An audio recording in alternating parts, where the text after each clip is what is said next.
It's always a pleasure. Thank you very much. It's always a pleasure to talk to you.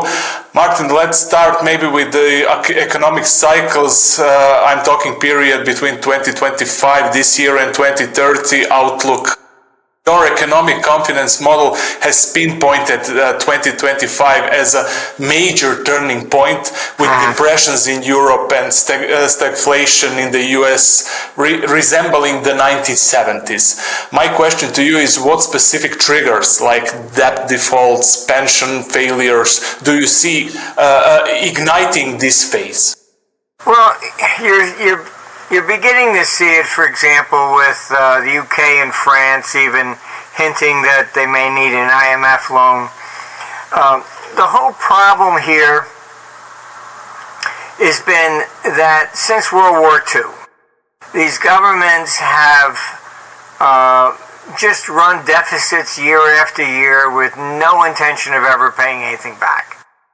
And you have to wonder, what idiot came up with this idea, really? Because this is how governments always collapse throughout history. When you're in these Ponzi schemes of borrowing every year, it collapses when you cannot sell the new debt to pay off the old. And even in the United States, our interest expenditures are going to be $1 trillion this year. The national debt was $1 trillion under Ronald Reagan. And they were freaking out then. This is just not sustainable. This is also why Europe wants war with Russia.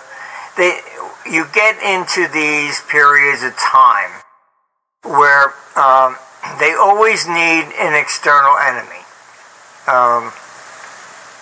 For example, Biden put on sanctions on Russia, and gasoline prices went up. So what did he say? Oh, it's Putin's inflation. What did Putin have to do with it? You're the one that did the sanctions, But this is the way governments are. They will never take responsibility for anything they do. It's always somebody else. And this is all just coming to a head. Europe in particular, whatever bad decision they could have made, they did perfectly. First you did the lockdowns with COVID. Then you did the climate change. And then you put sanctions on Russia. And you got Kalis out there saying, oh, we'll be completely free of Russian gas by 27. This is a good thing.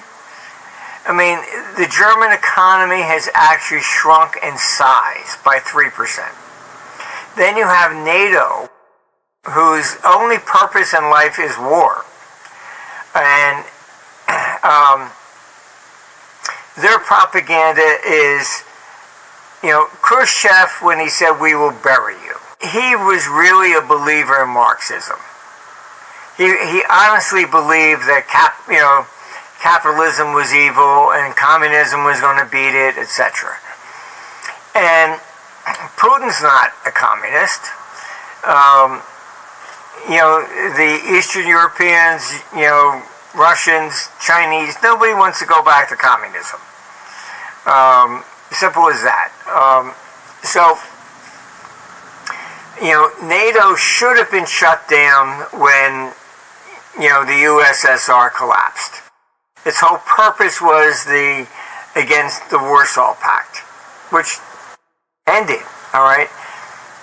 So the problem we have is that NATO's only purpose in life is if Russia wants to invade Europe. That's it. And so it has to constantly say that. Oh, Putin wants to invade. Why? Okay? He doesn't want to invade Europe. There's no benefit to him. And we're not talking about the old Khrushchev philosophical issues anymore. By saying that, oh, Putin will come into once Europe, Why? You have no gas, no gold. He's going to walk into Paris and then the French are going to say, oh, okay, you're going to pay our pensions now? That's about it. So there's no economic benefit to this. So when you have NATO constantly saying this, it's so that, they're now demanding 5% of GDP. They got to keep their pensions, their salaries.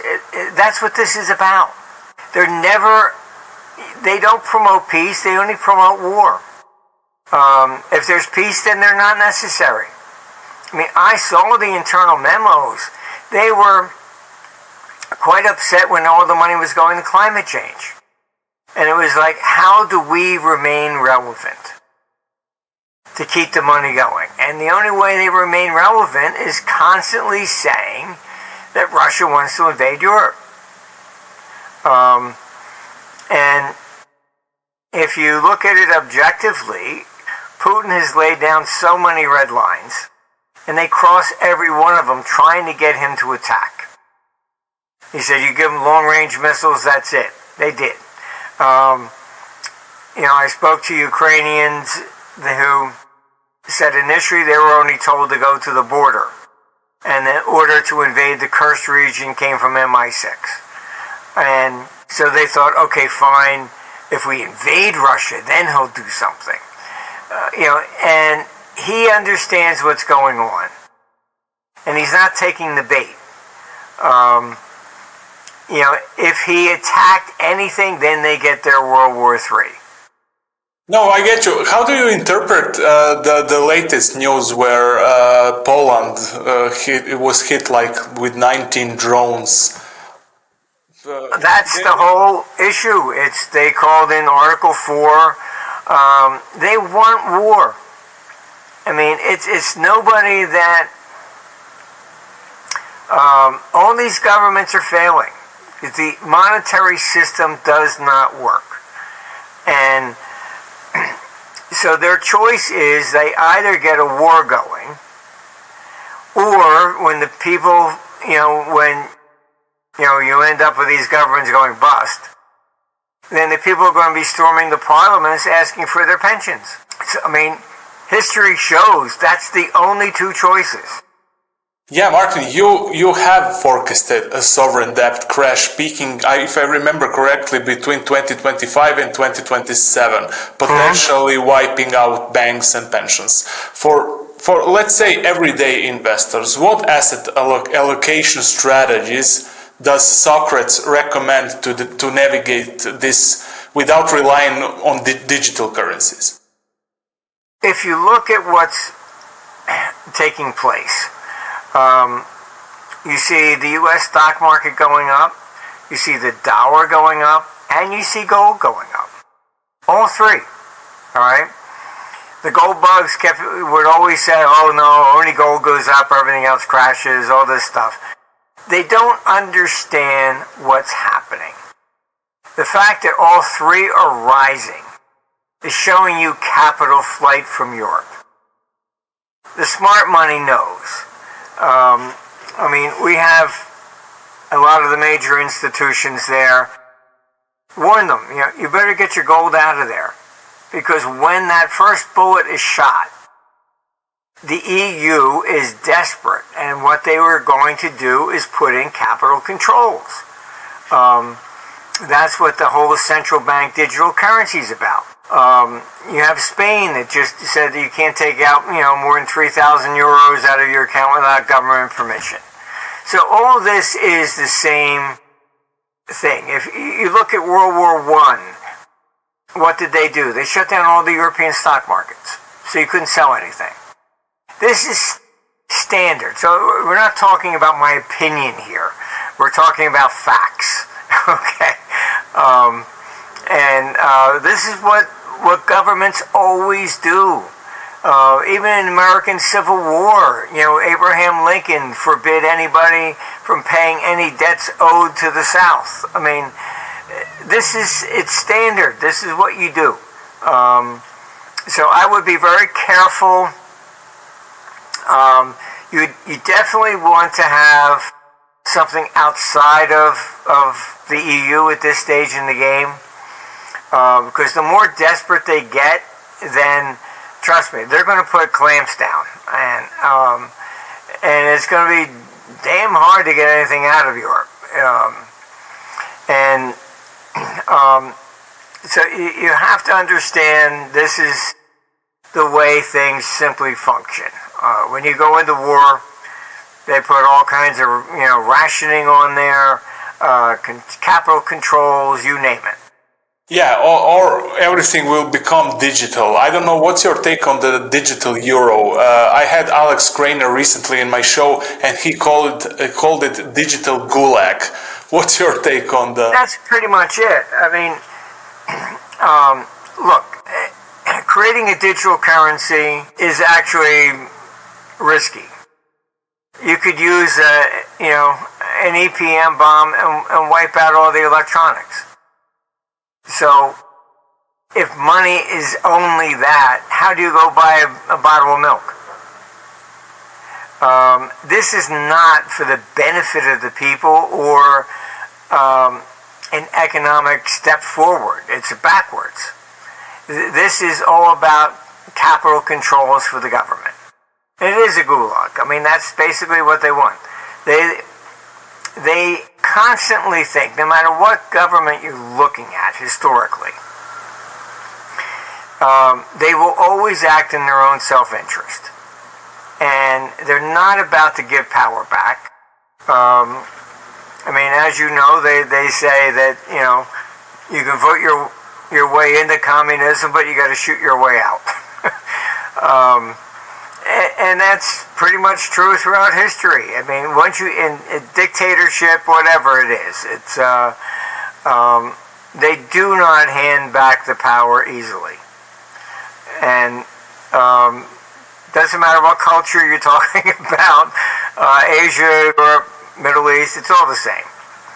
Human nature hasn't changed, and that's what makes history repeat. Given the same or similar circumstances, I don't care, what ethnic difference you are, you will act in that same manner. And history has just proven that to be correct. I mean, it's, so you can't say, oh, well, they're different. No, sorry, everybody's the same. Yeah, sure. We talked about euro. What about dollar? In discussions of global alliances, you've dismissed de-dollarization as nonsense until Yes. 2032, arguing the US dollar strength lies in the American consumer and military, not just gold. So how might BRICS gold-backed ambitions fall against this, especially if China and North Korea align against US policies? They lack the economy. All right. What has made the United States the reserve is the fact that, Germany's got to sell its BMWs, Japan's got to sell its Toyotas. American consumer represents about 1/3 of the world economy. So you got to sell there. Okay. Now China has looked at the economic models of the US and Europe. And Germany uses more of, they're still in the 18th century mercantile model. If you look at it, you can Google it, and you'll see the average net worth of a German is less than that of an Italian. They keep their taxes very high, regulations very high. They're afraid of inflation all the time. So, Germany is 25% of the EU, should be the richest country in Europe, and yet the German average person has less than an Italian. Something's not right. This is why the United States has been the reserve currency, because you still have to price your products in dollars to sell it here. Okay, the de-dollarization stuff has been grossly misconstrued. That was the neocons in the Biden administration putting on sanctions on Russia. And that was a red flag to everybody else. Then you have Blinken actually threaten China. If you help Russia, we'll do the same to you. Complete idiot. Complete idiot. All right, so that's what created BRICS. It's not that the dollar wasn't gold-backed or this, that, and the other thing. It's the fact that you're threatening them that if you do not do what I tell you to do, then I'm going to do this to you. And they basically said, really? Okay, thank you very much. And they moved, to create their own system. Eventually you're looking after 2032, but it takes time to build a consumer-based economy. But look at China. That is what they're trying to do. They're trying to copy the United States, not Europe. Eventually they'll succeed, yes. But this isn't about dollar and gold backed and all that. The gold backed currencies or gold standard, this is all very not practical, because we have to change the political system first.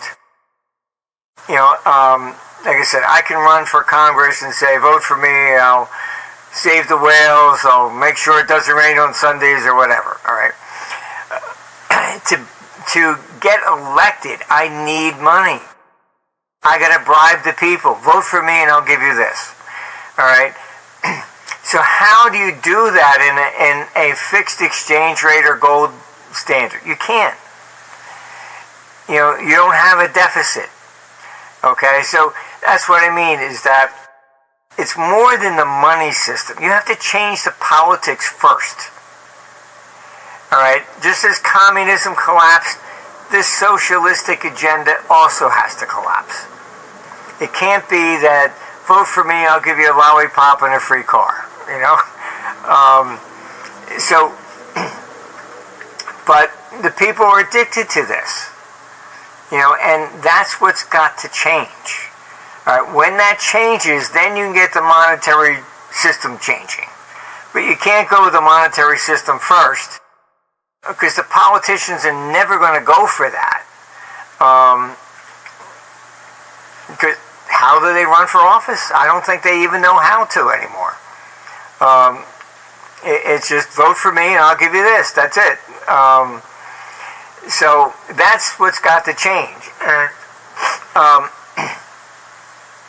Eventually we're going to get there. Okay.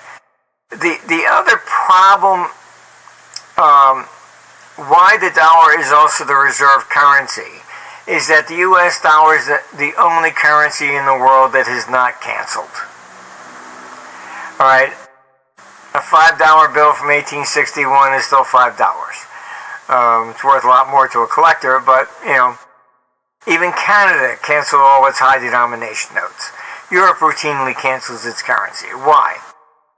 Because they're socialists. You got a couple €100,000 stashed in a safety deposit box, and then all of a sudden they cancel the currency. It forces you to come out with that currency. Say, okay, fine, here's the old one, give me the new one. Oh, where'd you get this? Did you pay your taxes? That's what this is all about. That's why they cancel those currencies. Since the U.S. has never done that, that's why 70% of the U.S. paper dollars are actually outside the United States. People know that they can hoard them in China or Russia or whatever, and they don't have to worry about it. €500 notes gone already. It's France. I had old 10 franc coins from 30 years ago. No, even the coins are not valid. Switzerland canceled its currency. Britain cancels its currency. Italy. Yeah. So this is what you get. It's a tool of basically Marxism. Yeah. Martin, before we hit the record button, we talked about China. I want to hear your take on China.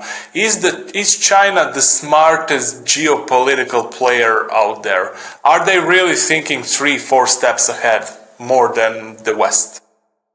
Oh, absolutely. We have offices in China, and I've dealt with governments from all over the world, from Middle East to wherever, where I think others call me to see if we changed our mind. I wouldn't say that they do what I tell them to do. It's more like, have you changed your mind yet? That sort of thing. Whereas China is much more practical, and I do have to be more careful what I say there, because they actually do it. I had just made a comment a few years ago. I said, gee, if I were you, I wouldn't buy U.S. Treasuries from the banks in New York. I would tell the U.S. Treasury you want to buy direct. They did it in a week. I was like, oh my God. I wasn't used to that. China believes in cycles. I've, given lectures around the world, and I would have to teach people, for example, in Europe, about cycles. When I would go to Asia, I never had to teach anybody. Cycles are part of their religion. They understand it. So China knows that they will become the financial capital of the world after 2032, and they're patient. They just know it's coming. And this system here that we have is failing.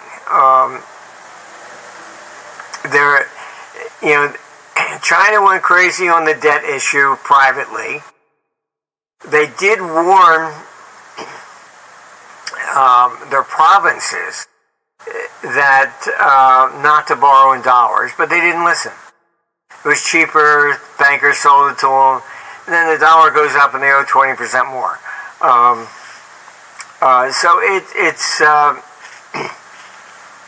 They probably should have been more authoritarian to prevent that, but I've been on both sides, and I would say the difference in communism of Stalin was that Stalin was paranoid. So he worried about what you said to your wife. Whereas in China, that was not their version. Their version was more of the tall poppy syndrome.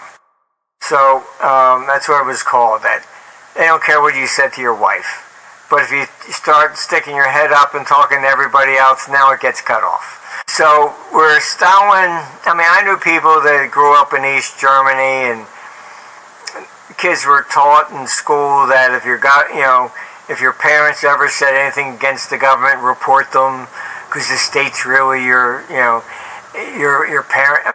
That's why I believe, because I went behind the Berlin Wall before it fell to really see what it looked like, etc. I would say that that's why China has boomed when communism fell, much more so than you saw from Russia. Because Russia, Stalinism was more or less impacting human nature, whereas China left the human nature intact. So I think they were much more entrepreneurial and rose to the occasion faster than you saw out of Russia. Yeah, that's a very good point. Martin, beside China, what countries, regions do you see as the next superstars, next economic tigers of the world? Let's say in the next 10 years, of course, not tomorrow. In the next 10 years or even 15. Yeah, I think I think you're going to finally see South America shed its socialistic Marxist agenda. Mainly in Argentina is a bright light for that area. Brazil still has its problems, but it's. I think eventually they're going to wake up and see this whole socialistic agenda has seriously retarded South America. I mean, if you go back in history, Argentina was once one of the richest countries in the world. And then it turned to Marxism, and then it basically turned itself into a pauper country. It's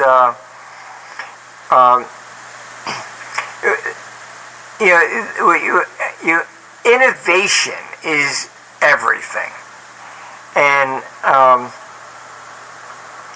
probably the most visual example is when Richard Nixon in the kitchen debate with Khrushchev. And he was showing the American kitchen that there was a dishwasher, things. Government's not going to invent that kind of stuff. They're only interested in missiles and guns and this, and how do we retain power. All the advanced, hot water heaters, things of this nature, they come from the private sector. It's somebody that says, gee, I think if I did this, this would work. It's not directed by a government. And that's what Marx failed to appreciate. That to him, somebody like Henry Ford, he's evil because he made money. It didn't look at, okay, fine, he invented the assembly line. How many hundreds of millions of jobs did he create? He made a few million. Yeah, okay, fine. Yeah. All right. And the guy that made the styrofoam cup became a millionaire too. All right. But, there's a residual impact from this. It's the guy that wants to create the local bakery, and then he needs to hire somebody. That's how the economy functions.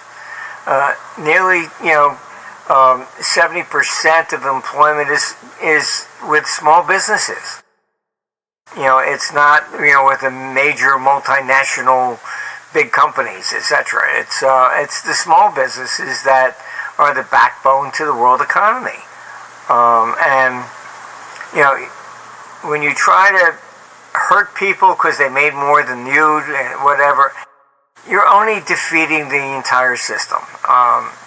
And we advance technologically only when it's economically beneficial, period.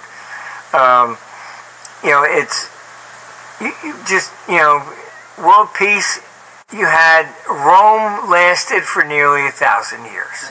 Why? All right, because it was beneficial to be in rather than out.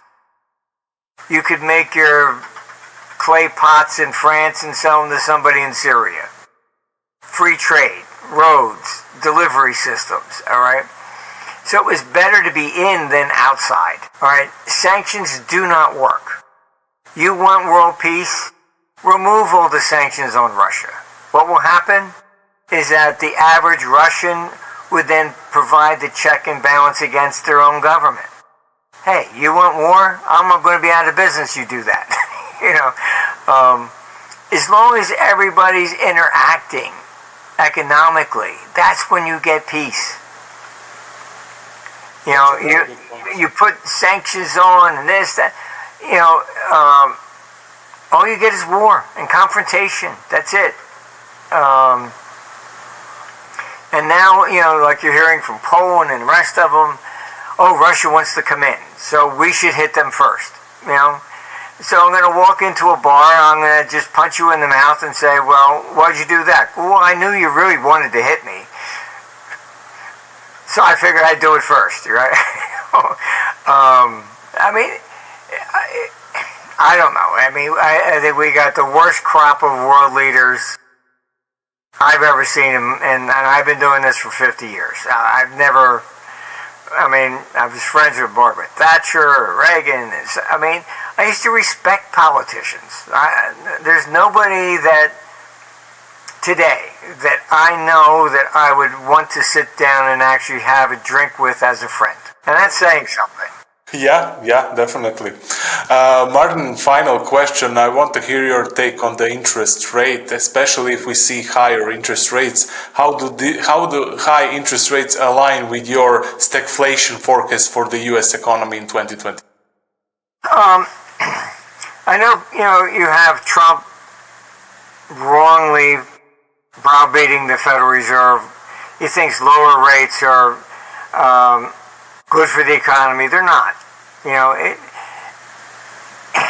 Interest rates rise during economic prosperity and war. All right, just look. Step back and look. Interest rates decline in recession. Okay, so Great Depression, it went from 6% to 1%. Didn't work. Every crash, even the 2008 crash, same thing. Interest rates go down. This theory is about. They think, it will be cheaper, so people will borrow. No, sorry. First has to come confidence. If you think the stock market will double next year, you'll pay 20% interest. But if you don't think it's going to go up 1%, you're not going to borrow and pay 1%. We've done these studies on it, and the stock market has never peaked with the same level of interest rates twice. It's really, it boils down to confidence. If you have confidence in the future, fine. You will spend your money and you'll borrow. If you do not, what happens? You contract. You save your money. This is why the ECB went negative in 24, try to punish people for not spending. It remained negative until 2022. Didn't work. All right? People then start taking their money out of the banks and putting in, one of the number one things that we're selling in Europe were safes. They're always trying to come up with a scheme to manipulate us to do whatever it is that they want us to do for themselves. That's it. It's never about us. They do not care if you live or die, trust me.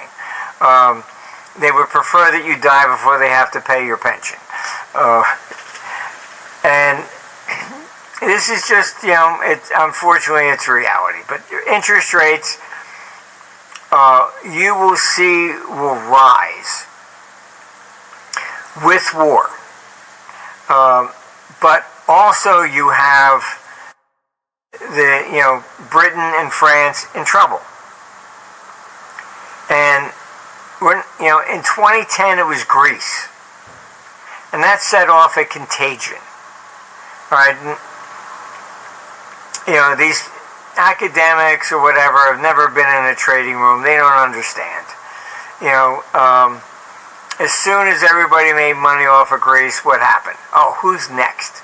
Oh, Spain. Yeah, okay, they're in the same boat. And that's how it goes. And I would recommend reading. You can read it online for free. Herbert Hoover's memoirs. Just read chapter 1931. He explained the same thing. That's when all of Europe basically defaulted. And he said capital acted like a loose cannon on the deck of a ship in the middle of like a hurricane. He said it was shooting off in every which direction so fast they couldn't form a committee quick enough to figure out where it was going next. He explains in there what I'm talking about, a contagion. Now, we saw that contagion with Greece.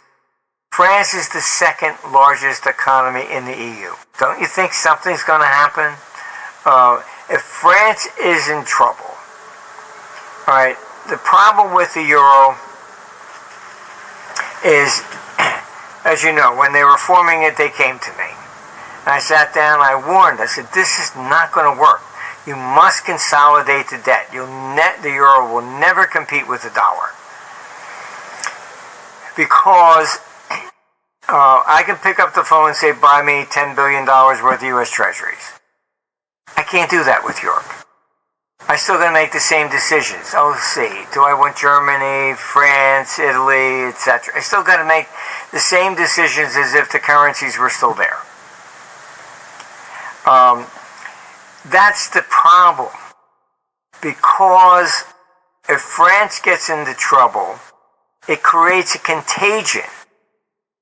Because there's no national debt, the banks have the debt of various countries. So then the traders are going to say, oh, who has the most French debt?